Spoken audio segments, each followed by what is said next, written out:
నమస్కారం అండి. నా పేరు doctor Sharath Babu Neelagiri, joint replacement surgeon in Hyderabad. ఈరోజు మోకాళ్ళ మార్పిడి శస్త్రచికిత్స తర్వాత తీసుకోవాల్సిన జాగ్రత్తల గురించి డిస్కస్ చేద్దాం. నీ రీప్లేస్మెంట్ సర్జరీ ఏ వయసులో చేసుకున్నా కానీ రికవరీ అనేది వయసు సంబంధించి వాళ్ళ నొప్పి తట్టుకునే శక్తిని బట్టి ఉంటుంది.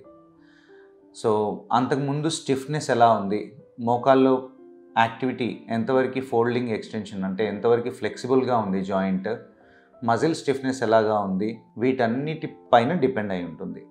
ఆపరేషన్లో నేను చేసేది అరుగుదల ఏదైతే ఉందో, వంకర ఏదైతే ఉందో వాటన్నిటిని కరెక్ట్ చేసి జాయింట్ని ప్రాపర్గా అలైన్ చేయడానికి ప్రయత్నిస్తాం. తర్వాత వెంటనే నెక్స్ట్ రోజు నుండే మొత్తం బరువు పెట్టి నడిపించడము అండ్ ఫిజియోథెరపీ, కాలు ముడవడము, చాపడం ఇవి స్టార్ట్ చేయడం అనేది నెక్స్ట్ రోజు నుండే స్టార్ట్ చేస్తాం. సో ఇలాగ యాక్టివ్గా ఎక్సర్సైజెస్ నెక్స్ట్ రోజు నుండే అడ్వైస్ చేస్తాము. కొంతమందికి నొప్పి తట్టుకునే శక్తి అనొచ్చు, నేను ఇంతకుముందు డిస్కస్ చేసినట్టు వాళ్ళకుండే ఆపరేషన్ ముందుండే స్టిఫ్నెస్, కండరాల స్టిఫ్నెస్, దానివల్ల రికవరీ అనేది, నొప్పి అనేది వేరీ అవుతూ ఉంటుంది అన్నమాట. సో ఎవరికైనా కానీ ప్రధానంగా వాళ్ళు తీసుకోవాల్సిన జాగ్రత్తలు ఏంటి అంటే, ఆపరేషన్ తర్వాత ఒక 10 రోజులు ఆ కుట్లు తడవకుండా చూసుకోవడము అండ్ ఎక్సర్సైజెస్ రెగ్యులర్గా చేస్తూ ఉండడం. రోజు ఎంత నొప్పున్నా కానీ ఫిజియోథెరపిస్ట్ సహాయంతో ఐస్ ప్యాక్స్ పెట్టుకోవడం కానీ, ఫిజియోథెరపిస్టులు వాళ్ళ సహాయంతో మెల్లిగా ఫోల్డ్ చేయడం, ఎక్స్టెండ్ చేయడం అనేది రెగ్యులర్గా స్టార్ట్ చేయాలి. అలా చేయకుండా ఉండి కాలు స్ట్రైట్గా పెట్టి నొప్పి ఎక్కువగా ఉందని అలాగే ఉంచితే తర్వాత స్టిఫ్నెస్ పెరగడానికి అవకాశం ఉంటుంది. ఒక 1 మంత్ 2 మంత్స్ తర్వాత మీరు ఎంత ప్రయత్నించినా ఆ మోకాల్లో మళ్ళీ ఫ్లెక్సిబిలిటీ అనేది రాదు. సో ఇనీషియల్గా సర్జరీ తర్వాత ఫస్ట్ 5 వారాల నుండి 6 వారాలు అనేది చాలా క్రూషియల్ ఎక్సర్సైజెస్కి. ప్రధానంగా నడవడానికి ఇబ్బంది అనేది నెక్స్ట్ రోజు నుండే తగ్గిపోతుంది మోకాళ్ళ మార్పిడి ఆపరేషన్ తర్వాత. సో నడవడానికి ఎక్కువగా ఇబ్బంది అనేది ఉండదు, ఎందుకంటే అంతకుముందు ఉన్నంత నొప్పి, ఆ డిఫార్మిటీ అంతా కరెక్ట్ అయిపోతాయి కాబట్టి ఆ ఇబ్బంది ఉండదు. కూర్చొని లేవడానికి ఇబ్బంది, కాలు ఫోల్డ్ చేసి ఎక్స్టెండ్ చేయడానికి ఇబ్బంది అనేది కొన్ని రోజులు ఉండడానికి అవకాశం ఉంటుంది. ఇవన్నీ ఈ కండరం, ఈ తొడ కండరాలు స్ట్రాంగ్ అయినా కొద్దీ కూర్చొని లేవడానికి ఇబ్బంది అనేది తగ్గుతూ ఉంటుందన్నమాట. సో ఫిజియోథెరపీ అనేది చాలా ఇంపార్టెంట్. ఎక్సర్సైజెస్ రెగ్యులర్గా చేస్తూ ఉండాలి. నొప్పికి తగ్గట్టుగా మెడికేషన్స్ తీసుకోవడము, ఫిజియోథెరపిస్ట్ హెల్ప్ తీసుకుని ఎక్సర్సైజెస్ చేసుకోవడం అయితే ప్రధానంగా చేసుకోవాలి. ఇంకా కొంచెం లాంగ్ టర్మ్లో తీసుకోవాల్సిన జాగ్రత్తలు మోకాళ్ళ మార్పిడి ఆపరేషన్ తర్వాత అంటే, ఏదైనా ఇన్ఫెక్షన్ ఉంది బాడీలో, జ్వరం కానీ, దగ్గు కానీ, లేదు ఏదైనా కాలికి చిన్నగా దెబ్బ తగిలింది, వాటన్నిటిని తొందరగా ట్రీట్ చేసుకోవాలి. ఎక్కువ రోజులు ఇన్ఫెక్షన్ బాడీలో ఉంది అంటే కనుక ఆపరేషన్ అయిన జాయింట్కి కూడా ఇన్ఫెక్ట్ అయ్యే అవకాశం ఉంటుంది.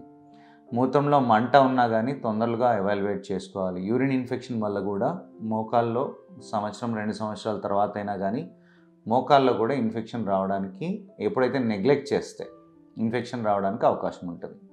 సో పర్సనల్ హైజీన్ అనేది చాలా ఇంపార్టెంట్. సో కొంతమంది ఆపరేషన్కి ముందు అసలు ఎక్కువగా మొబిలిటీ లేకుండా బెడ్కే పరిమితమై ఉండి, ఆపరేషన్ తర్వాత కూడా అలాగే ఉన్నారనుకోండి, బెడ్ సోర్స్ రావడము. ఆపరేషన్ తర్వాత మ్యాక్సిమం నడవడానికి ప్రయత్నించాలి, కూర్చోవడానికి ప్రయత్నించాలి, పక్కకు తిరిగి అటు ఇటు ఎవ్రీ 2 అవర్స్కి అటు ఇటు తిరిగి పడుకోవడానికైనా ప్రయత్నించాలి. వెనకాల పుల్లు పడడం కానీ, ఎక్కువగా బెడ్ పైనే పడుకున్న వాళ్ళకి కాళ్ళ దగ్గర కూడా కొంతమందికి బెడ్ సోర్స్ కాళ్ళ దగ్గర కూడా పుల్లు పడడానికి అవకాశం ఉంటుంది. షుగర్ ఉన్న వాళ్ళైతే ఇవన్నీ ఈ బెడ్ సోర్స్ లాంటివి కాళ్ళకి పుల్లు పడ్డప్పుడు తొందరగా ట్రీట్ చేసుకోవడానికి ట్రై చేస్తూ ఉండాలి. లేదు అంటే కనుక కొన్ని రోజుల తర్వాత కొంతమందికి ఏదైనా చిన్న ప్రిక్ అయినా కానీ కాలుకి, ఆ కాలు వాపు రావడము, రెడ్నెస్ పెరగడము, నొప్పి పెరగడము, ఇదంతా ఉంటుంది. దాన్ని ఏంటంటే సెల్యులైటిస్ అంటాం. ఈ సెల్యులైటిస్ అనేది సూపర్ఫిషియల్ ఇన్ఫెక్షన్, స్కిన్ ఇన్ఫెక్షన్. అది తొందరగా ట్రీట్ చేసుకుంటే ఇబ్బంది ఎక్కువగా ఉండకుండా ఉంటుంది. ఆ సెల్యులైటిస్ ఎక్కువ రోజులు అయింది, ట్రీట్ చేసుకోలేదు అంటే అది కూడా ఇన్ఫెక్షన్ లాగా రావడానికి అవకాశం ఉంటుంది. సో అది ఇన్ఫెక్షన్స్ గురించి తీసుకునే జాగ్రత్తలు. మిగతాది ఇప్పుడు వేసిన జాయింట్ రీప్లేస్మెంట్ ఏదైతే ఎక్కువ రోజులు రావాలి అనుకుంటే కనుక రెగ్యులర్ ఎక్సర్సైజెస్ అది మస్ట్ అండ్ షుడ్. నేను మాత్రం అందరికీ ఏంటంటే కింద కూర్చొని లేవడం అయితే అవాయిడ్ చేయమని చెప్తాను. ఇప్పుడు 60 సంవత్సరాల పైబడిన వాళ్ళకి మోకాల మార్పిడి ఆపరేషన్ చేసిన వాళ్ళకి కింద కూర్చొని లేవడానికి మోకాలు ఒకటే కాదు, నడుము కూడా స్ట్రాంగ్గా ఉండాలి, యాక్టివ్గా ఉండాలి, స్ట్రెంగ్త్ ఎక్కువగా ఉండాలి. కింద కూర్చొని లేస్తూ ఉంటే ఏంటంటే మోకాలు మధ్యలో మెటీరియల్ మేము ఏదైతే పెడతామో దానిలో కూడా వేర్ అండ్ టేర్ అయ్యే అవకాశం ఉంటుంది. ఎప్పుడైనా బయటికి వెళ్ళారు టెంపుల్స్కి, ఎప్పుడో ఒకసారి పూజకి కూర్చుంటున్నారంటే పర్వాలేదు, కానీ రోజు కింద కూర్చొని లేవడం అయితే నేను అవాయిడ్ చేయమని చెప్తాను. సో ఎక్కువ రోజులు మన్నిక అవ్వాలంటే కనుక ఈ జాగ్రత్తలు కంపల్సరీ తీసుకోవాల్సి ఉంటుంది. మనం ఎందుకు ఆపరేషన్ చేసుకున్నాము అనేది గుర్తుపెట్టుకుని, ప్రధానంగా ఆపరేషన్కి కారణం ఏంటండి? మోకాలు నొప్పి. సో నొప్పి తగ్గిన తర్వాత మిగతావన్నీ, నా కాలు అంతకుముందు కంప్లీట్గా ఏదైతే తొడకు తగులుతుందో ముడుచుకుంటుంటే ఇప్పుడు తగలట్లేదండి, అది తగలడానికి ఏం ప్రయత్నించాలని అని కొంతమంది అడుగుతూ ఉంటారు. లేదా కొంతమంది ఆపరేషన్ తర్వాత పక్క కాలుతో కంపేర్ చేస్తూ ఆ కాలుని ఎక్కువగా ఫోర్స్ఫుల్గా ప్రెస్ చేస్తూ ఉంటారు. సో దానివల్ల కూడా మళ్ళీ ఏమవుతుందంటే రికవరీ అవుతున్న జాయింట్ మళ్ళీ ఆ మజిల్ పెయిన్స్ పెరగడము, దానివల్ల మళ్ళీ ఇబ్బంది పెరిగితే ఏమవుతుందండి, మళ్ళీ మూమెంట్ రిస్ట్రిక్షన్ అవ్వడము, స్టిఫ్నెస్ పెరగడం, ఇవన్నీ అవకాశాలు ఉంటాయి. 90 డిగ్రీస్ నుండి 120, 130 డిగ్రీస్ వరకు మూమెంట్ వస్తే సరిపోతుందండి. మీ డైలీ యాక్టివిటీస్కి, మీ దేనికి ఇబ్బంది లేకుండా మీ లైఫ్ యాక్టివిటీస్కి అన్నిటికీ సరిపోతుంది. అది అంతకన్నా ప్రయత్నించాల్సిన అవసరం లేదు. ముందున్న ప్రాబ్లము, ముందున్న డిఫార్మిటీ, దానివల్లనే మూమెంట్ అనేది ఇంప్రూవ్ అవ్వడానికి అవకాశం ఉంటుంది.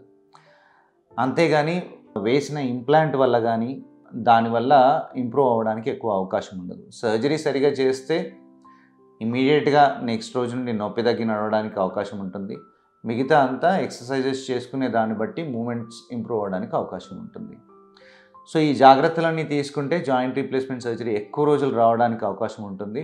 డాక్టర్ చెప్పిన సలహాలను పాటిస్తూ భయపడకుండా, సో నొప్పులు ఉంటే మరీ స్టిఫ్నెస్ అలాగే ఇంప్రూవ్ అయ్యే వరకు చూసుకోకుండా ఎక్సర్సైజెస్ రెగ్యులర్గా చేస్తే మీరు నార్మల్గా అంతకుముందు నొప్పి లేకుండా ఎలా నడవగలుగుతుండేవారో అలాగే నడవడానికి అవకాశం ఉంటుంది. సో ప్రికాషన్స్, ఎర్లీ ట్రీట్మెంట్ అనేది చాలా ఇంపార్టెంట్. సో ఇవన్నీ ఆలోచించుకొని సో ఎక్కువ రోజులు మీరు నొప్పి లేకుండా నడవగలరని ఆశిస్తున్నాను. Thank you.